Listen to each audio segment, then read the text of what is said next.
안녕하세요. 서울 아산병원 이비인후과 교수 안중호입니다. 2021년 아산 삼성 업데이트에 참가하신 여러분 환영합니다. 이번 시간에는 특히 이과 영역에서 처방되는 스테로이드의 용법과 적응증 그리고 치료 효과에 대해서 최신 연구 결과들을 중심으로 강의해드리겠습니다. 강의는 6개 꼭지로 이루어집니다. 스테로이드의 역할, 복용, 그리고 부작용, 돌발성 난청에서의 스테로이드 치료, 이명에서의 스테로이드 치료, 안면마비에서의 스테로이드 치료, 메니에르 병에서의 스테로이드 치료, 마지막으로 전정신경염에서의 스테로이드 치료를 중심으로 강의해드리겠습니다. 먼저 스테로이드의 역할, 복용 및 부작용에 대해서 말씀드리겠습니다. 스테로이드는 1950년 노벨 생리의학상을 수상하신 라이헨슈타인 박사에 의해서 발견되었습니다. 신장 위에 위치한 부신의 피질 호르몬에서 스테로이드 성분의 코티솔을 최초로 분리하였습니다. 이과 영역에서 스테로이드의 역할은 백혈구 등의 반응을 억제하고 그 밖의 염증 매개 물질들의 활동 역시 억제합니다. 또한 염증과 관련된 화학 반응 및 혈관 인자들을 억제합니다. 지방과 단백질 분해 효소의 분비를 억제하여 체중 증가의 원인이 되기도 하죠. 사이토카인 반응을 억제하는 것으로 알려져 있는데 코비드-19 등의 바이러스 감염 때 소위 사이토카인 후폭풍을 방지하기 위해서도 사용합니다.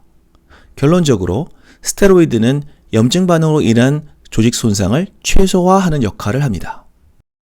스테로이드는 크게 두 종류로 나뉘어집니다. 주로 당 대사에 관여하는 당류 콜티코이드와 수분과 염분의 대사에 관여하는 무기질 콜티코이드입니다. 먼저 당류 콜티코이드는 당류 콜티코이드 수용체에 결합해서 당 대사에 관여합니다. 스트레스에 대응하여 분비되며 주로 당질 대사와 면역계 조절에 밀접하게 관련되어 있습니다. 그렇기 때문에 감염이나 염증 반응에서 당류 콜티코이드가 주로 역할을 합니다. 반면 무기질 콜티코이드는 무기질 콜티코이드 수용체에 결합해서 수분과 염분을 포함한 미네랄을 조절합니다. 잘 알려진 레닌 안지오텐신 알도스테론 시스템을 통해 혈압 상승과 소듐 포타슘 체내 잔류에 관여하는 것으로 알려져 있죠. 다음은 이과에서 흔하게 사용하는 스테로이드의 성분을 보여드리겠습니다. 먼저 코티솔, 상품으로는 솔코테프라고 하죠. 당류와 무기질 콜티코이드가 1대1 성분이고 반감기가 8시간으로 짧기 때문에 주로 수술 시, 예를 들어 안면신경 부위의 수술 혹은 이속을 수술할 때 정맥 주사로 사용합니다. 상품명 소론도로 알려진 프레드니솔론과 메치론으로 알려진 메틸프레드니솔론은 반감기가 하루 정도로 길고 조성은 비슷하여 경구용 약물로 주로 많이 사용합니다. 프레드니솔론이 메틸프레드니솔론에 비해서 당류 콜티코이드의 비중이 적습니다. 고실내 스테로이드 용법으로 사용하는 덱사메타존은 반감기가 2일 정도로 매우 길기 때문에 일주일에 2회 혹은 3회 정도로 시행하는 근거가 됩니다. 외래에서 처방하는 대표적인 스테로이드인 프레드니솔론과 메틸프레드니솔론에 대해서 비교해 보겠습니다. 프레드니솔론이 당류 콜티코이드 조성 비율이 메틸프레드니솔론에 비해서 적기 때문에 프레드니솔론 5mg과 메틸프레드니솔론 4mg은 동등한 당류 콜티코이드 양을 가지고 있다고 생각하시면 됩니다. 두 약제의 크기나 외형 역시 비슷합니다. 그렇다면 두 약제의 차이는 무엇일까요? 같은 약효를 내기 위해서는 메치론이 소론도보다 용량이 적지만 소론도 한 알이 프레드니솔론 5mg, 메치론 한 알이 메틸프레드니솔론 4mg을 포함하고 있기 때문에 복용하는 입장에서는 전체 약물 개수가 차이가 없습니다. 좀 전에 보신 표에서 프레드니솔론이 상대적으로 메틸프레드니솔론에 비해서 무기질 콜티코이드 양이 높습니다. 그렇기 때문에 복용을 했을 때 미네랄 대사에 좀 더 영향을 주어서 부종 등이 더 생길 것으로 생각은 되는데 비교적 짧은 시기 동안 복용을 하기 때문에 생각보다 큰 차이는 없다고 합니다. 가장 큰 차이점은 소론도가 저렴합니다. 예를 들어 돌발성 난청 등에서 하루 복용량으로 계산했을 때 메치론 12알이 하루 1128원이 대비해 소론도는 192원으로 저렴합니다. 서울아산병원에서는 돌발성 난청 등으로 스테로이드 투약을 시작하는 환자들에게 스테로이드의 부작용을 설명해드리고 있습니다. 보시는 것처럼 다양한 종류의 부작용이 있음을 알려드리고 약물 복용 도중 그 밖에 다른 증상이 발생하면 즉각 외래 혹은 응급실로 연락하실 것을 당부드립니다. 사실 생각보다 심한 부작용은 발생하지 않습니다. 제가 경험한 대부분의 부작용은 얼굴의 부종과 소화불량이었습니다. 지금부터 이과 영역의 여러 질환들에 대한 스테로이드 치료와 효과 등에 대해서 말씀드리겠습니다. 먼저 돌발성 난청에서의 스테로이드 치료입니다. 스테로이드는 전신 스테로이드와 고실내 스테로이드 주입술로 나뉩니다. 서울 아산병원에서는 전신 스테로이드의 경우 60kg 이상의 성인 기준으로 소론도 60mg 혹은 메치론 48mg을 9일 투약 후 5일간 줄이는 2주요법을 사용하고 있습니다.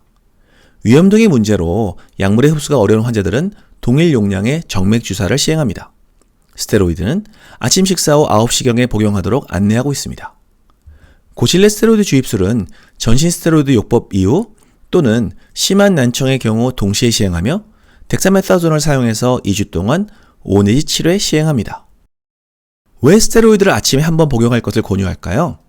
만약 솔고테프와 같이 방광기가 8시간밖에 안 되는 스테로이드는 당연히 하루에 2, 3회 정도 나누어 복용해야겠죠. 그렇지만 소론도나 메치론 같이 방광기가 긴 약물은 굳이 나누어 복용시킬 이유가 없습니다. 낮에 활동하고 밤에 잠을 자는 사람은 아침에 체내 콜티솔 농도가 가장 높습니다. 그렇기 때문에 고용량 스테로이드를 동시에 투약해서 몸의 콜티솔 농도를 최대한으로 만들기 위한 치료를 하는 것이죠. 또한 이전에 보여드렸던 스테로이드의 부작용들 중 불면증을 줄이기 위한 목적에서도 아침에 한번 스테로이드를 처방합니다. 고실내 스테로이드 주입술은 주로 달팽이관에서만 역할을 하기 때문에 전신 스테로이드에서 보이는 부작용 등이 없는 장점이 있습니다. 2011년 라우치 박사 등이 자마에 발표한 연구에서 돌발성 난청 환자 250명을 대상으로 시행한 연구 결과 고실내 스테로이드 주입술만을 시행한 환자의 청력 회복 정도가 전신 스테로이드를 처방받은 환자들에 비해서 큰 차이가 보이지 않는다고 결론 지었습니다. 제가 받은 질문들 중 하나입니다. 고실내 스테로이드 주입술이 특별한 부작용이 없이 치료 효과가 좋다면 굳이 전신 스테로이드보다 고실내 스테로이드를 우선 사용하는 것이 낫지 않냐는 것입니다. 그렇죠? 이론상 두 치료 성적의 차이가 없다면 부작용이 없는 치료를 우선 사용할 수 있습니다. 그렇지만 현재까지는 당뇨 등의 특별한 병력이 없다면 전신 스테로이드를 우선 사용하고 있으며 고실내 스테로이드 주입술은 전신요법과 동시 혹은 구제요법으로 사용하고 있습니다. 앞으로 전향적인 연구 결과가 있길 바랍니다. 또 한 가지 생각해 볼 점은 고실에 투약된 스테로이드의 달팽이관 진입 통로인 전정창의 입구에 위 점막이 있는 경우 정상적인 약물의 흡수를 방해할 수 있다는 것입니다. 위 점막이 있는지 여부는 직접 고막을 열어서 확인하기 전에는 알 수가 없기 때문에 혹시 적절한 치료 시기를 놓칠 가능성도 있다는 점을 알면 좋을 것 같습니다. 고실내 스테로이드 주입술은 언제 시작하면 좋을까요? 제가 2008년에 돌발성 난청 환자의 치료로 전신 스테로이드와 고실내 스테로이드를 동시에 시행했는데 전신 스테로이드 치료만 받은 환자들에 비해서 큰 치료 효과는 없었습니다. 그래서 현재 저희 병원은 고실내 스테로이드 주입술은 2차 치료로 사용하고 있습니다. 반면에 서울대 김영호 교수님 연구팀에서 보고한 논문에서는 심한 난청을 보이는 돌발성 난청일수록 고실내 스테로이드 주입술을 전신 스테로이드에 더해서 치료한 경우가 더 효과적이었다고 보고하였습니다. 결론적으로 고실내 스테로이드 주입술은 별다른 부작용이 없는 치료이기 때문에 치료하는 의사와 환자가 잘 상의해서 치료 시기를 결정하는 것이 좋을 것 같습니다. 전신 스테로이드는 하루에 한 번 복용하는 것이 나을까요? 나누어서 아침, 저녁으로 복용하는 것이 나을까요? 제가 전공의 시절에는 스테로이드를 아침, 저녁으로 나누어 복용하는 것이 정석인 것으로 배웠습니다만 이는 잘못된 치료입니다. 이전 슬라이드에서 말씀드렸듯이 프레드니솔론은 방광기가 1일입니다. 이를 굳이 나누어서 복용시킬 이유가 없죠.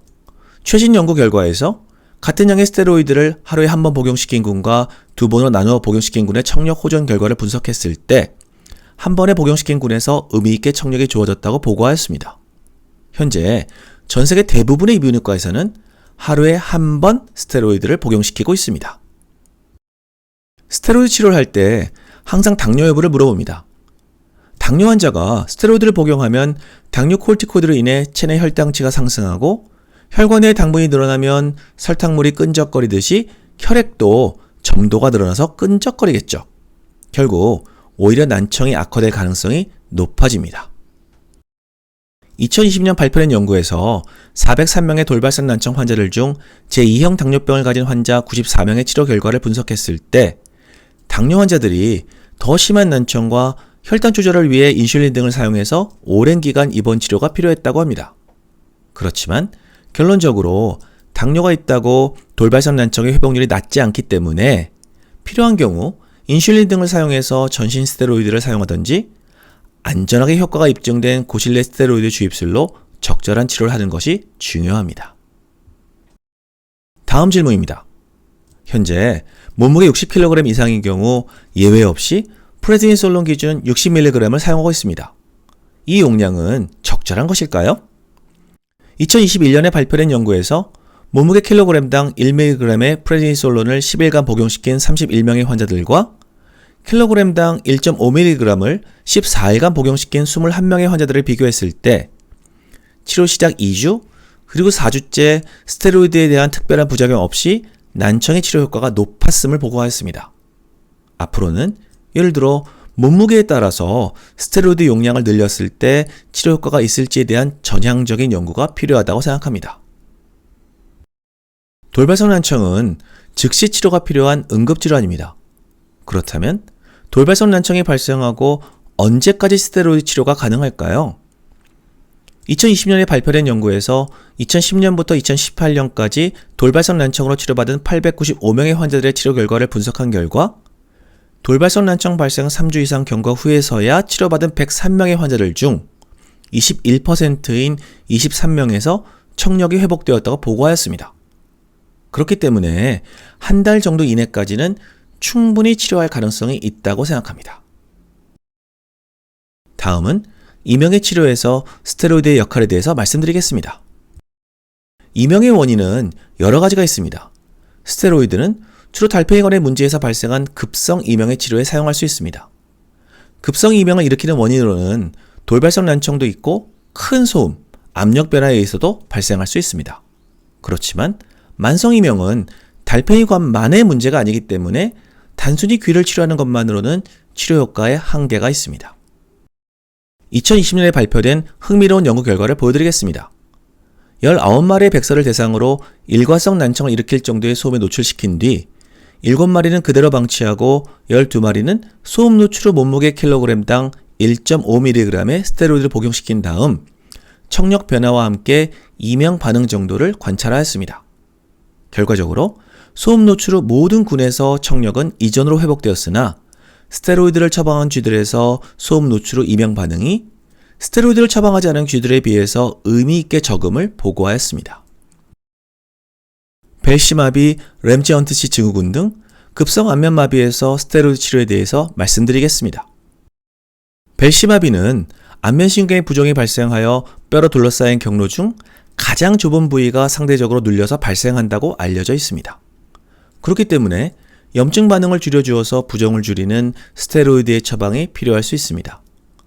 원인을 모르는 경우가 많지만 바이러스가 원인들 중 하나라고 생각합니다. 2021년에 발표된 연구 결과입니다.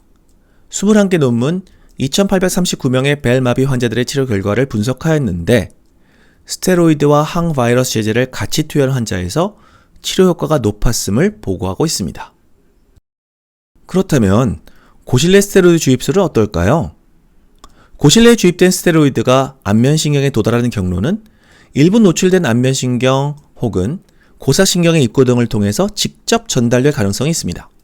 그렇지만 2019년에 발표된 연구에서 벨시마비를 포함한 안면마비 환자 112명을 대상으로 48명의 환자들에게 전신 스테로이드와 더불어 고실내 스테로이드 주입술을 64명의 환자에게 전신 스테로이드만 투약한 결과 두 군 간의 의미 있는 차이를 발견하지 못했습니다. 저도 개인적인 생각으로는 안면마비 환자에서 고실내 스테로이드 주입술은 외상에 의해 발생한 경우에 국한되어 사용해 볼 수 있다고 생각합니다. 다음은 메니에르 병에서의 스테로이드 치료에 대해서 말씀드리겠습니다. 메니에르 병은 주로 내림프의 조성과 흐름에 문제가 생겨서 발생한다고 알려져 있습니다. 정확한 원인은 알 수 없지만 자가 면역성 질환, 알러지, 그리고 유전자가 관련되어 발생한다고 추측하죠. 그렇기 때문에 자가 면역 관련 치료를 위해서 스테로이드의 역할을 생각해 볼 수 있습니다. 또한 메니에르 병의 과정 중 급성 난청과 어지럼이 발생할 때 치료 목적으로도 사용합니다. 2011년 발표된 코크라인 리뷰에서 스테로이드는 메니에르 병의 어지럼 발생 빈도와 심한 정도를 줄여준다고 결론을 지었습니다. 그렇다면 메니에르 병에서 고실레 스테로이드 주입술은 어떤 역할을 할까요? 2020년 발표한 논문에서 18개 임상 연구, 1231명의 메니에르 병 환자의 치료 결과를 분석하였습니다. 결론적으로 고실레 젠타마이신이 어지럼 자체의 조절에는 가장 좋은 결과를 보였으나 청력 저하를 일으키는 비율이 높기 때문에 고실레 스테로이드 주입술과 고용량 베타히스틴을 같이 투약한 군이 종합적으로 가장 좋은 효과를 보였다고 보고하였습니다. 약간 흥미로운 연구이긴 한데 2019년 발표한 연구에서 저자들은 105명의 환자들을 대상으로 고실레 스테로이드 주입술을 시행하였고 그 결과 68%에서 치료 후 청력 보존이 되었으며 12.4%의 환자들에서는 오히려 청력이 좋아졌다고 보고하였습니다. 고실레 스테로이드 주입술은 특별한 부작용이 없는 안전한 치료 방법이기 때문에 메니에르 환자에서 쉽게 시행할 수 있다고 생각합니다. 마지막으로 전정신경염에서의 스테로이드 치료에 대해서 말씀드리겠습니다. 전정신경염은 주로 바이러스가 원인이 된다고 생각하는데 안면마비와 마찬가지로 신경의 염증 반응을 줄여주는 역할로서 스테로이드를 처방할 수 있습니다. 그런데 2021년에 발표한 연구에서 기존에 발표된 8개의 논문 511명의 전정신경염 환자들의 스테로이드 치료로 효과를 분석한 결과 스테로이드가 급성 전정신경염의 치료에 효과적이라는 근거가 아직은 부족하다는 결론을 냈습니다. 이상 강의 내용을 요약해드리겠습니다. 이비인후과 임상의사는 스테로이드의 효능, 부작용 등에 대한 충분한 지식이 필요합니다. 돌발성 난청, 급성이명, 안면마비, 메니에르 병에서 스테로이드 치료 효과가 보고되었습니다. 반면 전정신경염에서는 아직 스테로이드 치료 효과가 불분명합니다. 고실레 스테로이드 주입술의 치료 적응증이 확대되는 추세이지만 특히 안면마비 치료 효과는 불분명합니다. 스테로이드는 양날의 칼날을 가진 검과 같습니다. 그만큼 잘 이해하고 사용한다면 좋은 치료를 할 수 있을 것으로 생각합니다. 지금까지 강의 내용 경청해 주셔서 감사합니다. 건강하고 즐거운 하루 되세요.